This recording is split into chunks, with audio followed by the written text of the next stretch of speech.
ನಮ್ಮ ನೇರ ಪ್ರಶ್ನೆಗಳಿಗೆ ಅತಿಥಿಗಳ ಉತ್ತರ, ಇದುವೇ ಸುವರ್ಣ ಟಾರ್ಗೆಟ್. ಇಂದಿನ ಅತಿಥಿ ವಿಧಾನ ಪರಿಷತ್ನ ಪ್ರತಿಪಕ್ಷ ನಾಯಕ, ಬಿಜೆಪಿ ಹಿರಿಯ ನಾಯಕ ಕೆ.ಎಸ್. ಈಶ್ವರಪ್ಪ ಕಾರ್ಯಕ್ರಮ ಸ್ವಾಗತ. Thank you. ಸೊ ಆರಂಭದಲ್ಲಿ ವಿಧಾನ ಪರಿಷತ್ತಿಗೆ ಫಸ್ಟ್ ಎಂಟ್ರಿ, ಸೊ ಗುಡ್ರ ಹಾಕೊಂಡೇ ನುಗ್ಗಿಬಿಟ್ರಿ. ಗುಡ್ರ ಹಾಕೋದನ್ನೋದಕ್ಕಿಂತನೂ ರಾಜ್ಯದಲ್ಲಿ ಏನು ನಡೀತಾ ಇದೆ ಅನ್ನೋಂಥ ಅಂಶವನ್ನು ಸರ್ಕಾರದ ಗಮನಕ್ಕೆ ತಂದು ಆ ಸಮಸ್ಯೆಗಳಿಗೆ ಪರಿಹಾರ ಕಂಡುಹಿಡಿಬೇಕಾದಂಥ ಕರ್ತವ್ಯನೇ ವಿರೋಧ ಪಕ್ಷದ್ದು. ಅದು ಒಂದಿನ ಎರಡು ದಿನ ಚಾನ್ಸು ಕೊಡಲಿಲ್ಲ ನೀವು. ಈಗ ಸಿಗೋದೇ ವಿಧಾನ ಪರಿಷತ್ತಾಗಲಿ ವಿಧಾನಸಭೆ ಆಗಲಿ ಸಮಯನೇ ಭಾಳ ಕಡಿಮೆ. ಸಿಕ್ಕಂಥ ಸಂದರ್ಭದಲ್ಲೂ ಕೂಡ ನಾವು ಅದನ್ನು ಸದುಪಯೋಗ ಮಾಡಿಕೊಳ್ಳಲಿಲ್ಲ ಅಂದರೆ ನಾವು ಜನರಿಗೆ ಅನ್ಯಾಯ ಮಾಡ್ದಂಗೆ ಆಗುತ್ತೆ. ಅಕ್ರಮ ಗಣಿಗಾರಿಕೆಯಲ್ಲಿ ಯಾರು ಇದ್ದಾರೆ ಅವ್ರನ್ನ ಲೀಸ್ ಕ್ಯಾನ್ಸಲ್ ಮಾಡಿ, ಹರಾಜು ಮಾಡಿ, ಇಡೀ ರಾಜ್ಯದ ಕೈಗಾರಿಕೆಗಳನ್ನು ಉದ್ಧಾರ ಮಾಡಿ ನೀವು ಅಂತ ಸುಪ್ರೀಂ ಕೋರ್ಟ್ ಹೇಳಿರೋ ಮಾತು. ಕೈಗಾರಿಕೆಗಳು ಉದ್ಧಾರ ಮಾಡಿ ಕಾರ್ಮಿಕರಿಗೆ ಅನುಕೂಲ ಆಗುತ್ತೆ. 1,00,000 ಕೋಟಿ ರೂಪಾಯಿ ಇನ್ವೆಸ್ಟ್ಮೆಂಟ್ ಮಾಡಿದ್ದಾರೆ ಆ ಕೈಗಾರಿಕೋದ್ಯಮಿಗಳು. ಅದಕ್ಕೆ ನೀವು ಅನುಕೂಲ ಮಾಡಿ ಅಂತ ಸುಪ್ರೀಂ ಕೋರ್ಟ್ ಹೇಳಿದ್ರೆ ಲೈಸೆನ್ಸ್ ಕ್ಯಾನ್ಸಲ್ ಅರ್ಧ ಗಂಟೆಲಿ ಮಾಡ್ಬೋದಾಗಿತ್ತು. 51 ಅಕ್ರಮ ಗಣಿಗಾರಿಕೆಗೆ ಆ ಒಂದು ಕಂಪ್ನಿಗಳಿಗೆ ಲೈಸೆನ್ಸು ಅರ್ಧ ಗಂಟೆಯಲ್ಲಿ ಕ್ಯಾನ್ಸಲ್ ಮಾಡೋದನ್ನು 6 ತಿಂಗಳು ತೊಗೊಂಡ್ರು. ಕಾರಣ ಏನು ಅಂತ, ಯಾರು ಹಿತಾಸಕ್ತಿ ಅಂತ? ಇದು ಪ್ರಭಾವಿ ವ್ಯಕ್ತಿಗಳು. ಇದ್ರಾಗೆ ನೋಡಿ ಎಷ್ಟು ನಿಮ್ಮಲ್ಲಿ ಪ್ರಭಾವಿ ವ್ಯಕ್ತಿಗಳಿಲ್ವಾ ಇದ್ರಾಗೆ? ಒಂದು ನಿಮಿಷ ನಾನು ಹೇಳಕ್ಕೆ ಹೇಳಿರೋದೇನು ಅಂದರೆ, ಪ್ರಭಾವಿ ವ್ಯಕ್ತಿಗಳು ನಿಮ್ಮಲ್ಲಿ ಪ್ರಶ್ನೆ ಬರಲ್ಲ. ಎಲ್ಲಿ ಸುಪ್ರೀಂ ಕೋರ್ಟು ಹೇಳಿದ ನಂತರ ಇದನ್ನು ಹರಾಜು ಮಾಡಬೇಕು ಅಂತ ಅಂದ್ಕೊಂಡು ಇವರು ಅಫಿಡವಿಟ್ ಹಾಕ್ತಾರೆ, ನಾವು ಯಾವ ರೀತಿ ಇದನ್ನು ಆ್ಯಕ್ಷನ್ ಮಾಡಬೇಕು ಅಂತ ತಿಳಿಸಿ ಅಂತ. ಆ ಕಡೆ 51 ಜನ ಅಪೀಲ್ ಹೋಗ್ತಾರೆ. ಅಂಡರ್ಸ್ಟ್ಯಾಂಡಿಂಗ್ ಹೆಂಗಿದೆ ಸರ್ಕಾರಕ್ಕೂ ಮತ್ತು ಆ ಅಕ್ರಮ ಗಣಿ ಮಾಲೀಕರಿಗೂ ದಯವಿಟ್ಟು ನೋಡಿ. ಅಂದರೆ 300 ಕಿಲೋಮೀಟ್ರ್ ಪಾದಯಾತ್ರೆಗೂ ಈಗ ಇರೋ ಸರ್ಕಾರಕ್ಕೂ ವ್ಯತ್ಯಾಸ ಇಲ್ಲ. ಅವರು ಪಾದಯಾತ್ರೆ ಮಾಡಿದಂಥ ಉದ್ದೇಶ ನಾನು ಪ್ರಾರಂಭಕ್ಕೆ ಒಳ್ಳೆಯದು ಅಂತ ಅಂದ್ಕೊಂಡಿದ್ದೆ. ಮುಖ್ಯಮಂತ್ರಿಗಳಾಗಿ ಸಿದ್ದರಾಮಯ್ಯನವ್ರ ಅಧಿಕಾರಕ್ಕೂ ಬಂದರು, ಸರ್ಕಾರವೂ ಬಂತು, ನಾನು ಮೆಚ್ತೀನಿ. ಆದರೆ ಅವ್ರ ಪ್ರಾಮಾಣಿಕತೆ ಇವ್ರು ಪ್ರಶ್ನೆ ಮಾಡೋಂಥ ಸ್ಥಿತಿ ಬಂದುಬಿಡ್ತು. ನೀವು ಹಾಗಾದರೆ ನೀವು ಪಾದಯಾತ್ರೆ ಮಾಡಿದ್ದು, ಬಳ್ಳಾರಿ ಪಾದಯಾತ್ರೆ ಮಾಡಿದ್ದು ಬರೀ ರಾಜಕಾರಣಕ್ಕ? ನಿಜಕ್ಕೂ ಕೂಡ ನಿಮ್ಗೆ ಆ ಅಕ್ರಮ ಗಣಿಗಾರಿಕೆ ಏನು ಸಿ ಕ್ಯಾಟಗರಿ ಮೈನಿಂಗ್ ಓನರ್ಸ್ ಇದ್ದಾರೆ ಅವ್ರು ಅನ್ಯಾಯ ಮಾಡ್ತೀನಿ ಅಂತ ಸುಪ್ರೀಂ ಕೋರ್ಟ್ ಹೇಳಿ ಆ್ಯಕ್ಷನ್ ಮಾಡಿ ಅಂತಂತಂದರೆ ನೀವು ಮಾಡದೇ ಇರೋದು ನೋಡ್ರಿ. ಈಗ ರಾಜ್ಯ ಜನಕ್ಕೆ ನಿಮ್ಮ ಸರ್ಕಾರದ ಬಗ್ಗೆ ಅನುಮಾನ ಬರಲ್ವಾ? ಇದನ್ನು ಅವ್ರು ಗಮನಿಸಬೇಕು. ಅಕ್ರಮ ಗಣಿಗಾರಿಕೆಯನ್ನು ಯಾವ ಸರ್ಕಾರದ ವಿರುದ್ಧ ಇವರು ಪಾದಯಾತ್ರೆ ಮಾಡಿದ್ರು, ಅದೇ ಆ ಅಕ್ರಮ ಗಣಿಗಾರಿಕೆಯನ್ನು ಸಿದ್ದರಾಮಯ್ಯ ರಕ್ಷಣೆ ಮಾಡ್ತಾ ಇದ್ದಾರೆ. ಖಂಡಿತ. ಆ ಓನರ್ಸ್ ಯಾರಿದ್ದಾರೆ ಅವರು ಅಪೀಲ್ ಹೋಗ್ತಾ ಇದ್ದಾರೆ. ಯಾವ ಕಾರಣಕ್ಕೂ ಅವ್ರು ಎಷ್ಟೇ ಅಪೀಲ್ ಹೋದ್ರು, ಎಷ್ಟು ವರ್ಷ ತೊಗೊಂಡ್ರು ಕೂಡ ಸುಪ್ರೀಂ ಕೋರ್ಟಿಗೆ ಆ ಅಕ್ರಮ ಗಣಿಗಾರಿಕೆದಾರರಿಗೆ ನ್ಯಾಯ ಸಿಗೋಕ್ಕೆ ಸಾಧ್ಯನೇ ಇಲ್ಲ. ಇಮ್ಮಿಡಿಯೇಟಾಗಿ ಇವರೇನಾದ್ರು ಕೂಡ ಆ್ಯಕ್ಷನ್ ಮಾಡಿದ್ದಿದ್ರೆ 1 ವರ್ಷಕ್ಕೆ 2,160 ಕೋಟಿ ರೂಪಾಯಿ ರಾಜ್ಯ ಸರ್ಕಾರಕ್ಕೆ ಬರುತ್ತೆ. ಈಗೇನು ನನಗೇನು ಅನ್ನಿಸ್ತಾ ಇದೆ ಅಂದರೆ, ಈಗ ಈಶ್ವರಪ್ಪ BJP ನಾಯಕರು ಕೂಡ ಇದನ್ನು ರದ್ದು ಮಾಡಿ ಆಕ್ಷನ್ ಮಾಡಿ ಅಂತ ಹೇಳುವಂಥ ಪಾದಯಾತ್ರೆ ಮಾಡುವ ಅಗತ್ಯ ಬರುತ್ತಾ ಅಂತ ಪರಿಸ್ಥಿತಿ ಬರುತ್ತಾ ಅಂತ ರಾಜ್ಯದಲ್ಲಿ? ಪಾದಯಾತ್ರೆ ಸುಪ್ರೀಂ ಕೋರ್ಟ್ ಇರೋದ್ರಿಂದ, ಏಕೆಂತಂದರೆ ಈಗ ಸುಪ್ರೀಂ ಕೋರ್ಟ್ ಹೇಳಿದೆ 6 ತಿಂಗಳೊಳಗೆ ನೀವು ಹರಾಜು ಮಾಡಬೇಕು ಅಂತ ಟೈಮ್ ಬೌಂಡ್ ಕೂಡ ಮಾಡಿದ್ದಾರೆ. ಈಗಾಗಲೇ 4 ತಿಂಗಳಿಗೆ 2 ತಿಂಗಳು ಉಳಿದಿದೆ. ನಂಗೆ ನೋವು ಅಂತಂದರೆ 6 ತಿಂಗಳು ಆದರೂ ಕೂಡ 4 ತಿಂಗಳು ಮುಗಿದಿದ್ರು ಕೂಡ 2 ತಿಂಗಳು ಉಳಿದಿರ್ಬೇಕಾದ್ರೆ ಸ್ಕೀಮ್ ಮಾಡಿಲ್ಲ. ಇಷ್ಟೆಲ್ಲ ಇರ್ಬೇಕಾದ್ರೆ ವಿರೋಧ ಪಕ್ಷದ ನಾಯಕನಾಗಿ ನಾನು ಅಲ್ಲಿ ಹೋಗಿ ಸುಮ್ಮನೆ ಕೂತ್ಕೊಳ್ಳೋಕೆ ಬರುತ್ತಾ? ಮೊದಲನೇ ದಿನ 2ನೇ ದಿನ ಅಲ್ಲ, ಈಶ್ವರಪ್ಪರಿಗೆ ಏನು ನೈತಿಕತೆ ಇದೆ? ನಿಮ್ಮವರು ಜೈಲಲ್ಲಿದ್ದಾರೆ, ಜೈಲಿಂದ ಹೊರಗೆ ಬಂದಿದ್ದಾರೆ, ಇವ್ರೇನು ಮಾತಾಡ್ತಾರೆ ನೋಡಿ. ನಾನು ಅದಕ್ಕೆ ಹೊಸ ಹೇಳ್ತಿರೋದು, ನಮ್ಮವರು ನಿಮ್ಮವರು ಅಂತೂ ಬರಲ್ಲ. ಇದ್ರೆ ಬರೋದಿಲ್ಲ. ಅಕ್ರಮ ಗಣಿಗಾರಿಕೆ ಎಲ್ಲರೂ ಯಾವನು ಕಾಳಸಂತೆಯಲ್ಲಿ ಇದ್ದಾನೆ ಅನ್ನೋದನ್ನು ಇದ್ದರೆ ಅದು ಕಾಳಸಂತೆ ಕೋರರಾಗ್ತಾರೆ ಅವರು. ಅದು ಜೈಲಲ್ಲಿರೋರ್ದು ಕೂಡ ಇನ್ನೂ ತನಿಖೆ ಆಗ್ತಾ ಇದೆ. ರೈತರು, ದಲಿತರು, ಪಕ್ಷ ಸಿದ್ಧಾಂತಕ್ಕೆ ಹೋರಾಟ ಮಾಡೋ ಆರಂಭದಲ್ಲಿ ನೀವು ಬರದ ಬಗ್ಗೆ ವಿಷಯ ತಗೋಬೋದಿತ್ತಲ್ಲ. ವಿದ್ಯುತ್ ಸಮಸ್ಯೆ ಇದೆ ರಾಜ್ಯದಲ್ಲಿ, ದೇವರಿಗೆ ಮೊರೆ ಹೋಗ್ತಾ ಇದ್ದಾರೆ ಮಂತ್ರಿ. ಅಲ್ಲಲ್ಲ, ಮಂತ್ರಿ ಅಸಹಾಯಕತೆ ಮಾಡಬೇಕು ಅನ್ನೋಂಥ ಕಳಕಳಿ ಇದ್ದಿದ್ದರೆ ನಿಜ ಮಳೆ ಬಂದಿಲ್ಲ ಅಂದ ತಕ್ಷಣ ಜಲವಿದ್ಯುತ್ತನ್ನು ಉತ್ಪಾದನೆ ಮಾಡೋದು ಕಷ್ಟ. ಎಲ್ಲರಿಗೂ ಇಡೀ ರಾಜ್ಯಕ್ಕೆ ಅರ್ಥ ಆಗುತ್ತೆ. ಅಲ್ಲ, ಅದೊಂದೇ ಮೂಲ ಅಲ್ಲಲ್ಲ. ಈಶ್ವರಪ್ಪ ಇದ್ರು, ಹಿಂದೆ ಬೇರೆ ಬೇರೆ ಮಂತ್ರಿಗಳಾಗಿದ್ರು. 3 ವರ್ಷ ಬರಗಾಲ ಇತ್ತು. ನಾನು ಹೇಳ್ತೀನಿ ಅದನ್ನೇ.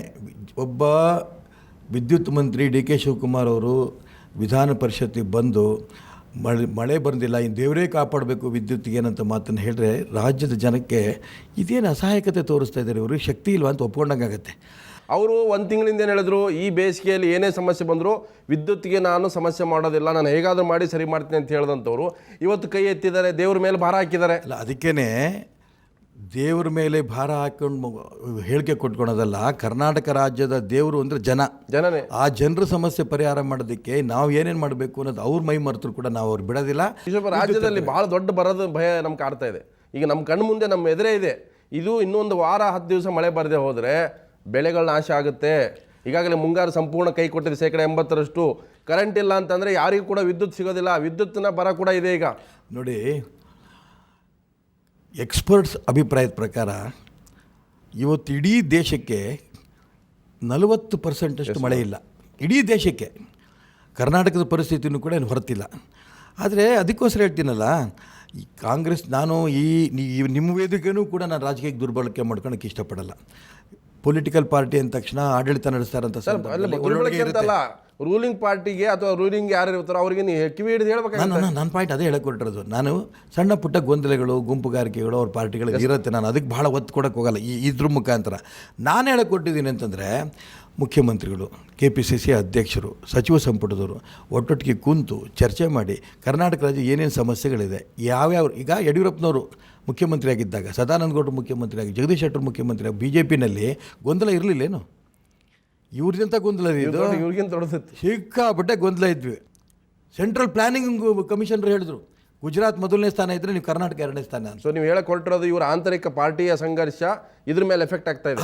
ಈ ಪವರ್ ಕ್ರೈಸಿಸ್ ಕೂಡ ಇವರ ಆಂತರಿಕ ಎಲ್ಲದು. ನಾಟ್ ಓನ್ಲಿ ಪವರ್, ನೀವು ಕುಡಿಯೋಕೆ ನೀರಿಲ್ಲ ಅಂತ ಅವರೇ ಒಪ್ಕೋತಾರೆ, ರಸ್ತೆಗಳು ಕೆಲಸ ಮಾಡೋಕ್ಕಾಗ್ತಿಲ್ಲ ಅಂತ ಒಪ್ಕೋತಿದ್ದಾರೆ, ಮರಳು ದಂಧೆ ಬಗ್ಗೆ ಅವರೇ ಒಪ್ಕೋತಿದ್ದಾರೆ. ಈಗಾಗಲೇ ಅಕ್ರಮ ಗಣಿಗಾರಿಕೆ ಬಗ್ಗೆನೂ ಕೂಡ ಹೇಳಿದೆ ನಾನು. ಈ ರೀತಿ ಒಬ್ಬ ಶಾಸಕನ ಗಲಾಟೆ ಮಾಡ್ತಿದ್ದಾನೆ ಅಂದರೆ ಲಾ ಆ್ಯಂಡ್ ಆರ್ಡರ್ ಸರಿ ಇಲ್ಲ. ಆಮೇಲೆ ಹೆಣ್ಮಕ್ಳ ಬಗ್ಗೆ ಏನು ನಡೀತು ಅಂತ ವಿಧಾನಮಂಡಲ ನೀವು ನೋಡಿದ್ರೇ ಇಡೀ ರಾಜ್ಯದಲ್ಲಿ ಹೆಣ್ಮಕ್ಳ ಬಗ್ಗೆ, ಅವರ ಅತ್ಯಾಚಾರದ ಬಗ್ಗೆ ಲೆಕ್ಕನೇ ಇಲ್ದಂಗಿದೆ. ಹೀಗೆ ಒಂದು ಸರ್ಕಾರ ಇದೆಯಾ ಅನ್ನೋಷ್ಟು ಅನುಮಾನ ಬಂದುಬಿಟ್ಟಿದೆ ಇವತ್ತು ರಾಜ್ಯ ಜನಕ್ಕೆ. ಸೊ ಸರ್ಕಾರ ಜೀವಂತವಾಗಿದೆ ಅಂತ ನಿಮ್ಗೆ ಅನ್ನಿಸ್ತಾ ಇಲ್ಲ? ಸ್ವತಃ ಮುಖ್ಯಮಂತ್ರಿಗಳೇ ಹೇಳ್ತಿದ್ದಾರಲ್ಲ, ನಾನು ಎಷ್ಟು ದಿನ ಹೇಳ್ತೀನಿ ಬಿಡ್ತೀನಿ ನನಗೆ ಗೊತ್ತಿಲ್ಲ ಅಂತ. ಪ್ರಾರಂಭದಲ್ಲಿ ಹೇಳಿದ್ರು 5 ವರ್ಷವೂ ನಾನೇ, ಯಾರು ಏನೂ ಮಾಡೋಕ್ಕಾಗಲ್ಲ, ಈ ಮಾತನ್ನು ಹೇಳಿದ್ರು. ನಾನು ಮೆಚ್ಚಿದ್ದೆ. ನಾನು ಅವಾಗ ಹೇಳಿದೆ, ನಿಮ್ಮ ಒಂದು ಸ್ವಾಭಿಮಾನಕ್ಕೆ ಈ ಪಕ್ಷ ಆಗಲ್ಲ. ಈಗಲೂ ಅದೇ ಹೇಳ್ತೀರಾ? ಈಗಲೂ ಹೇಳ್ತೇನೆ. ಈಗ ಬಗ್ಗೆ ಅವರೇ ಬಗ್ಗಿದ್ರು, ನೀವು ನೋಡಿದ್ದೀರಿ.